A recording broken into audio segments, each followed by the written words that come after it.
आज हम मानवाधिकार व भारतीय संविधान की प्रस्तावना में समानता विषय के उपलक्ष्य में अपने विचार रखेंगे।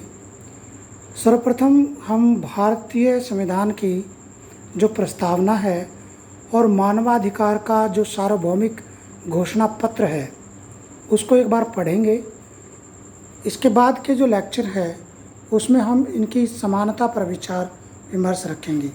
तो सबसे पहले हम मानवाधिकार की जो सार्वभौम घोषणा है उसको पढ़ते हैं।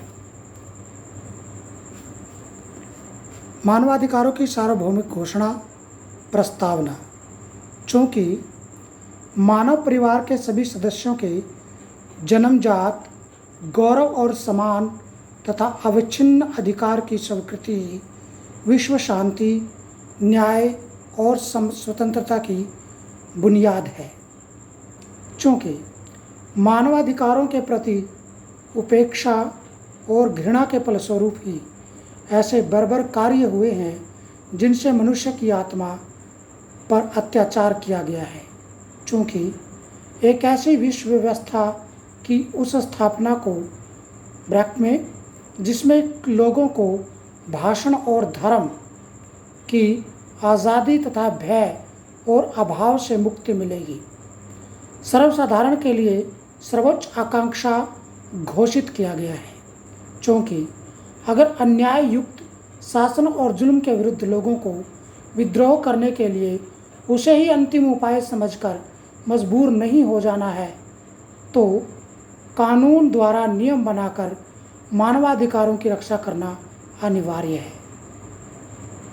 चूँकि राष्ट्रों के बीच मैत्रीपूर्ण संबंधों को बढ़ाना जरूरी है, चूँकि संयुक्त राष्ट्र के सदस्य देशों की जनताओं ने बुनियादी मानवाधिकारों में मानव व्यक्तित्व के गौरव और योग्यता में नर और नारियों के समान अधिकारों में अपने विश्वास को अधिकार पत्र में दोहराया है और यह निश्चय किया है कि अधिक व्यापक स्वतंत्रता के अंतर्गत सामाजिक प्रगति एवं जीवन के बेहतर स्तर को ऊंचा किया जाए।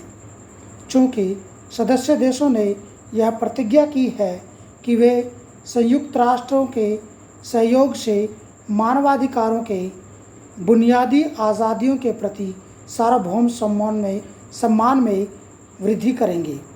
चूँकि इस प्रतिज्ञा को पूरी तरह से निभाने के लिए इन अधिकारों और आज़ादियों का स्वरूप ठीक ठीक समझना सबसे अधिक जरूरी है। इसलिए अब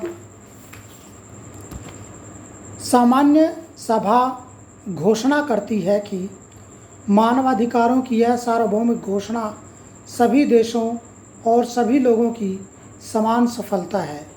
इसका उद्देश्य यह है कि प्रत्येक व्यक्ति और समाज का प्रत्येक भाग इस घोषणा को लगातार दृष्टि में रखते हुए अध्यापन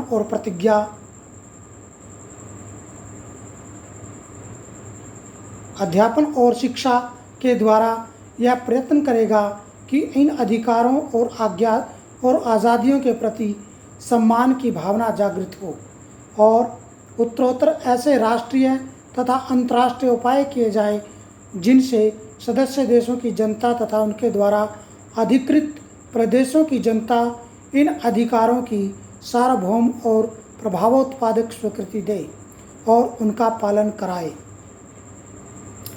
इसके बाद हम भारतीय संविधान में जो प्रस्तावना है यह देखेंगे कि वह क्या है और मानवाधिकारों को किस तरह से सपोर्ट करती है। हम भारत के लोग भारत को एक संपूर्ण प्रभुत्व संपन्न समाजवादी पंथ निरपेक्ष लोकतंत्रात्मक गणराज्य बनाने के लिए तथा उसके समस्त नागरिकों को सामाजिक, आर्थिक और न्यायिक और राजनैतिक न्याय, विचार अभिव्यक्ति, विश्वास, धर्म और उपासना की स्वतंत्रता, प्रतिष्ठा और अवसर की समता प्राप्त करने के लिए तथा उन सब में व्यक्ति की गरिमा और राष्ट्र की एकता और अखंडता सुनिश्चित करने वाली बंधुता बढ़ाने के लिए दृढ़ संकल्प होकर अपनी इस संविधान सभा में आज तारीख 26 नवंबर 1949 ईस्वी मिति मार्गशीर्ष शुक्ला सप्तमी संवत 2600 विक्रमी को एतत् द्वारा इस संविधान को अंगीकृत, अधिनियमित और आत्मर्पित करते हैं।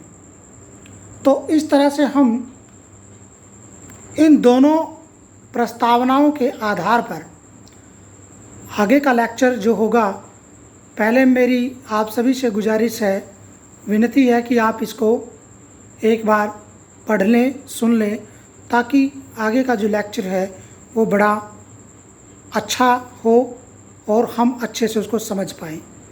धन्यवाद सभी को, नमस्कार।